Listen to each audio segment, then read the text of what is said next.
glad to have you back. And if you're just joining us, this is Nigeria Decide. So we talked about the outbreak of Lassa fever in Nigeria, but what about the Nigerian health sector in general? 58 years after independence, the Nigerian health sector is bedeviled with challenges from poor primary healthcare services to shortage of vaccine and low immunization to striking doctors. But we have the largest number of successful African doctors around the world.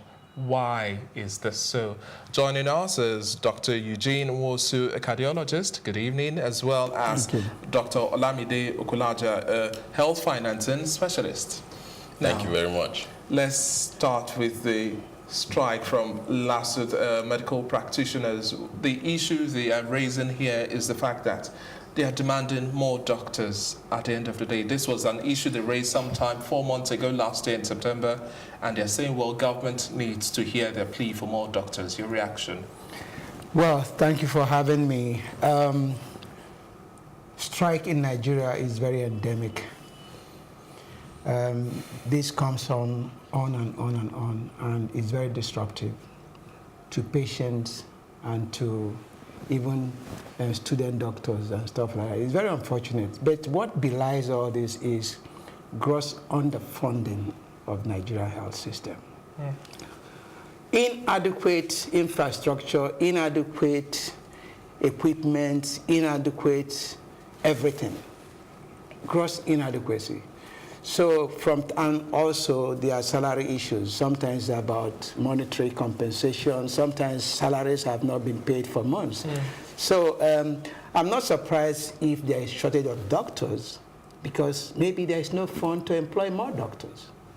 So this is the irony, and this is the unfortunate situations we have in the healthcare, okay? And actually, every sector of the Nigerian economy, because of poor policies, and they get re-elected again, then they are insensitive to the needs of the people, period.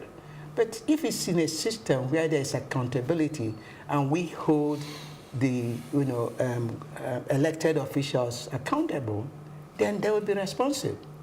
So the way I look at this is that the entire system is basically messed up. Okay, now let me bring this into focus, because a time was when the medical practitioner was, medical practice in itself was very attractive. Everybody wanted to be a medical doctor. Everybody wanted to be a nurse, and people had to pay, even lobby to get their children into medical school.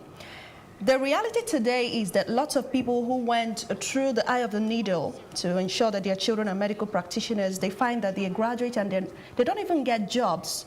That is why we have brain drain, because everybody is going abroad. Now, how did we get here? What has happened to the medical profession to make it such a place where we remember there was a federal worker, I don't want to mention names, and the person said that doctors can go to the farm. If they don't get jobs, that they can go into agriculture. How would you react to what has happened to the medical profession? I know exactly who you're talking about, but we won't go into that. You see, Nigeria is a blessed country.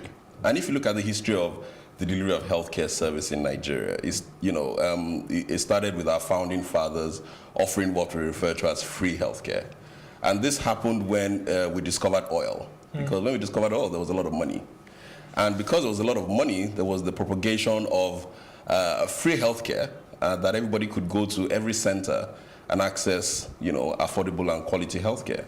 And to respond to this, the government built infrastructure that was, adequate enough for people to access care. However, as the country progressed, several things started happening. One, you had the population explosion. And so with population explosion came an overstretching of the facilities that were available. And so little by little, people would go to the facilities to access care, and sometimes they'll be turned back because there were no drugs. And it got to a point where people would now have to pay for some consumables to actually even get treated. Again, as the country progressed, gradually became a reduction in the amount of funding that was allocated to healthcare. And so if you look at the recent times in terms of allocation to healthcare, most states and even the federal government, they dance between 3 to 4% of their entire budget allocated to healthcare. And out of the 3 to 4%, you find that largely about 80 to 83% are on recurrent expenditure, meaning that most of the monies that are allocated to healthcare are used to pay salaries, and there is little or nothing left for capital investments, for infrastructural development. And so you look at our healthcare facilities and you wonder, how are we going to be able to repair these facilities and provide the consumables and indeed the drugs that will be necessary for people to access quality healthcare? And you talk about the fact that, how did the doctor get to where they are? You also need to look at the economy of Nigeria as a whole, because I like looking at things in a holistic fashion. Nigeria is a country, we rebased our GDP, and we said about 40% of people live on less than $1.25 a day, the poverty line. However, you look a bit deeper. There's something called the MDG empowerment line that was defined by McKinsey, and it says about 73% of Nigerians live on less than $3 a day. And those $3 covers at least 8 factors, including healthcare. And so if you have somebody that lives on less than $3 a day and has 7 other factors to deal with, including health, to pay for healthcare, because I look at the budget and I look at what the government is making and what is required to spend. And also to fill that deficit, there's a lot of loans that need to come by. So how do you make a justification? Right. So this is a rude awakening, and this is part of the problem in Nigeria, because what you are saying is not just healthcare, it's in every sector. What about the economy? Okay, we are just lagging behind because of bad policy. Everything needs to start with the policy, and then you can now talk about execution. Okay. And then, of course, other problems, poor financial management, accountability, and all that stuff. Okay, thank you so much for that insight. Let me come back to you, Olamide, because I'm looking at beyond a campaign strategy. How do we make healthcare something that every government, of course, we know that this year, government will come in. Possibly the government at the center will be retained or another government takes over. How do we make healthcare something that government is desirous about improving? You see, one of the things that I think that needs to happen for healthcare is for us as a people, for us as specialists, to build a business case for healthcare. I looked at the budget of Nigeria and I looked at the budget of some of the states. And there was a line item that I saw that was very, it befuddled me a bit. It was called Economic Affairs. And in that Economic Affairs, you had the country and states allocating between 11 to 57% of their budgets to that Economic Affairs.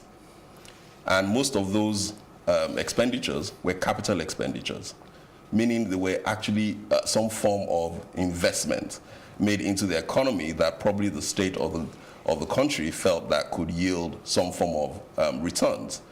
The question for me is, how can we add healthcare into economic affairs?